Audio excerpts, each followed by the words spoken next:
Welcome to my channel, Ken here. Today let's take a look at the Audeze CRBN Electrostatic Headphones. Let's go!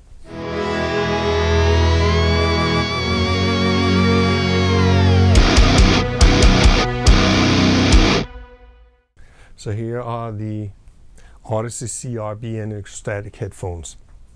Just going to run down some basic specs for you. They weigh 470 grams. They have basically carbon fiber headband. I guess these ear bands or the holders for the headphones are also carbon fiber. Premium leather ear pads. Very, very beautiful design on the outside. Obviously these cables have to be attached because they're electrostatic headphones. You can't just change these out. And they have the typical Audeze adjustment method here with these pegs that basically have a tension, and you can push them back and forth. And the distance to the ear from the ear pad is about 1 inch. They use something called, let's read this, they call the technology for carbon nanotube technology for the diaphragm. Quick explanation of what electrostatic headphones are. I look at it as the equivalent of a condenser mic.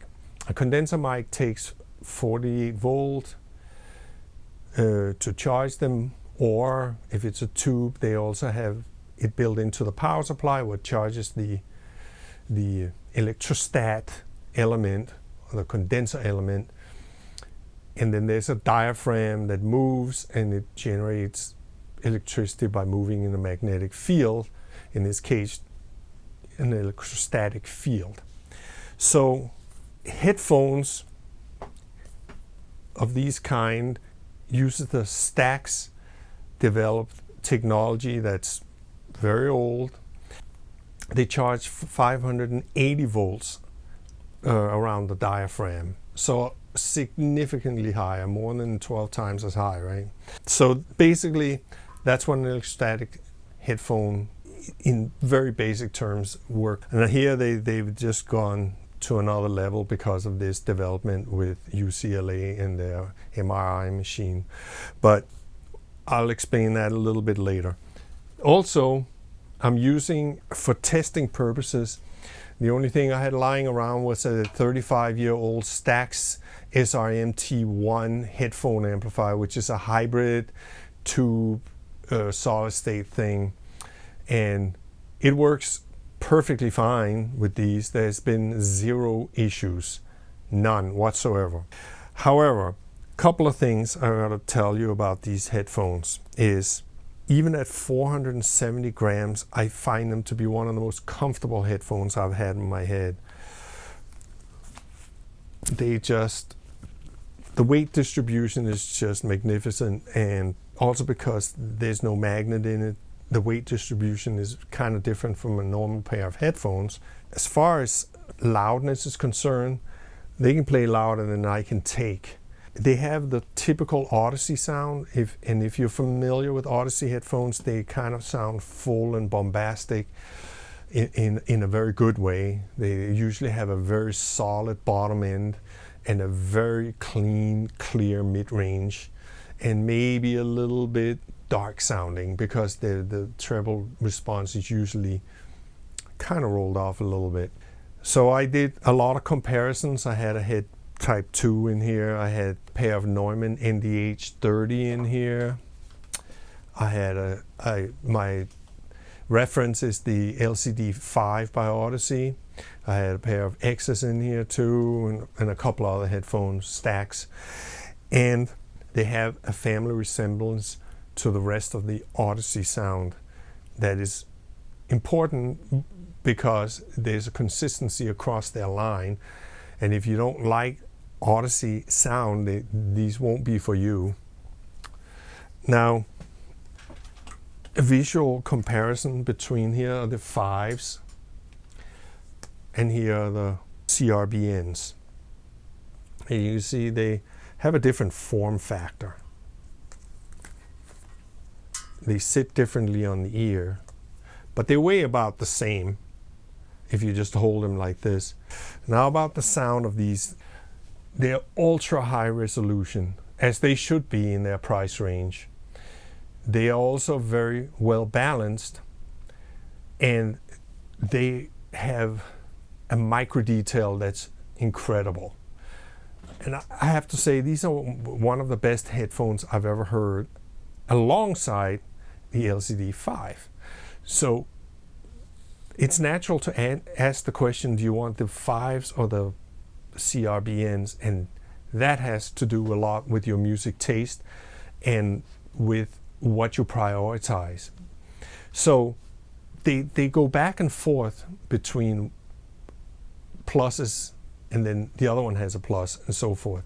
But here, the CRBN, clearly they are good with all kinds of music. However, they do take it to the next level, hard to believe, yes, because they're so good, is that they do sound just incredible on orchestral music. And because in an orchestral setting, there's all these variables and how the recording is done and what the room is like, and multiple musicians. And I listen to a bunch of different stuff, both film music and classical music and jazz music, metal, pop, rock, all kinds of music, opera. And it was always the same. And I think that's a real hallmark of a quality headphone or any kind of transducer, is that it just consistently delivers over and over and over again. You can sit for hours and comfortably listen to these. And I'm sure that you can take these to the next level with better headphone amps. This microdynamic, micro detail, but yet being cohesive about it, not shoving it at you piecemeal. It was just a very musical thing. You get drawn into the music, and I think that's like the most important thing that you can say about any kind of sound device, is that it pulls you in and won't let you go. For working purposes, of course, and you're listening to mic positioning, and you're listening to choices and decisions that you have to make in any kind of music production, I found it pretty easy, not getting carried away in the details of it. It was very impressive, and it was definitely on par with the LCD5. And here's the thing, the bottom end is really solid on them, very detailed, but yet very full and lush at the same time as being detailed, which is a hard thing to do on bass. Lower mid-range, excellent. It showed the palm mutes of a metal guitar very well. Cello, the detail of the pitch, solidity. And you go up, I can keep going using these words, up until about 4-5K. And here's where we get a little bit of discrepancy on these headphones. I don't think they're the brightest headphones by any stretch of the imagination. As a matter of fact, they seem a little subdued in the top range.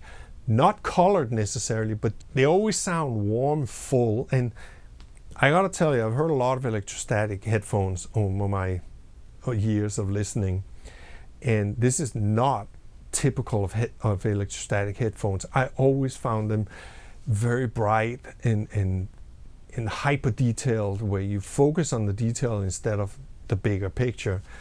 Not so with these. As a matter of fact, I wouldn't even go so far as saying they don't really sound like electrostatic headphones that I've heard in the past.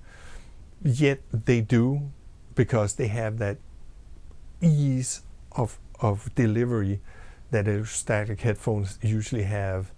The sound is just there. And they have no problems playing loud. But once you get up into that treble range, I do think they feel a little bit subdued.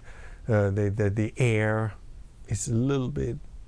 when I EQ'd up that top band, it definitely opened them up a little bit, and the cymbals became a little more prominent, and high flutes and reverb in that range, air in the room. Would I use these in music production? Any day, because they're so comfortable, and that slight bit of EQ is not a big issue for me.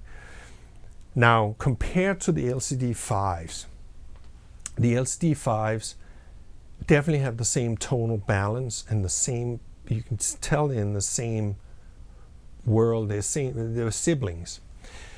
However, it's because you're not dealing with an electrostatic headphones, they are more versatile, meaning that you can use them on more headphone amps. So your audio interface has a headphone amp, your stereo has a headphone amp, dedicated headphone amp. I can test different in this particular studio. I can test the differences between headphone amps. So the plus goes to LCD5 on that. The very low end, I think the LCD5 goes a little bit lower and a little bit more punchy. As a matter of fact, I would say the LCD5s are more punchy and a little more aggressive with transients. Whereas I think that if you want to talk about string sound, for example, which is a hard thing also to reproduce, the CRBNs probably have the edge here because they just sound so lush at the same time being really detailed. And you can hear all the microphones that are recording the string orchestra, for example.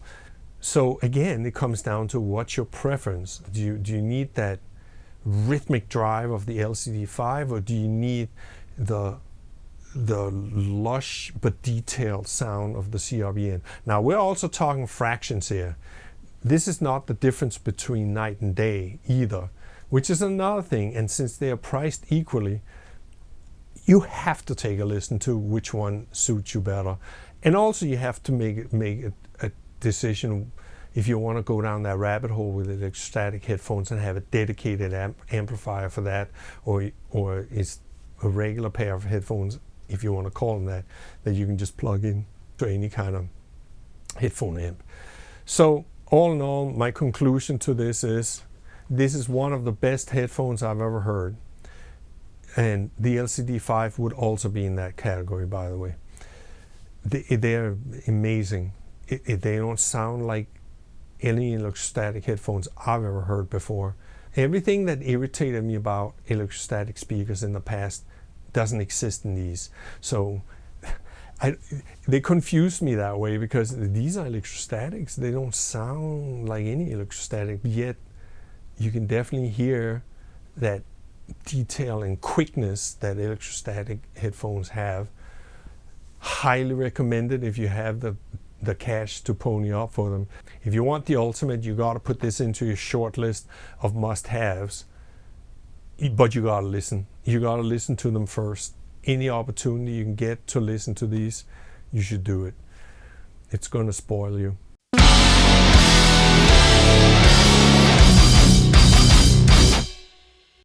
The origin of these headphones are extremely interesting to me.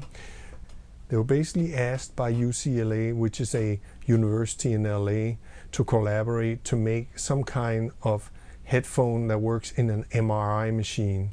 So an MRI machine is a medical scanner that scans your bones and your muscle tissue, etc., etc. Now basically what an MRI machine is a giant magnet, and it's extremely loud if you've ever been in one of those. So a lot of people get claustrophobic, and it's very difficult to communicate between the technician and the doctor and the patient. So how do you solve this? And they figured, well, with this carbon nanotube technology and with electrostatic headphones, they were able to solve this. And basically they made a headphone that works inside this MRI machine. They took all those innovations and ideas and made them into a hi-fi / studio headphone product. I find that very fascinating. If you want to read more about this, and I'll leave a link below to the Audeze website, you can check it out there.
Thanks for watching.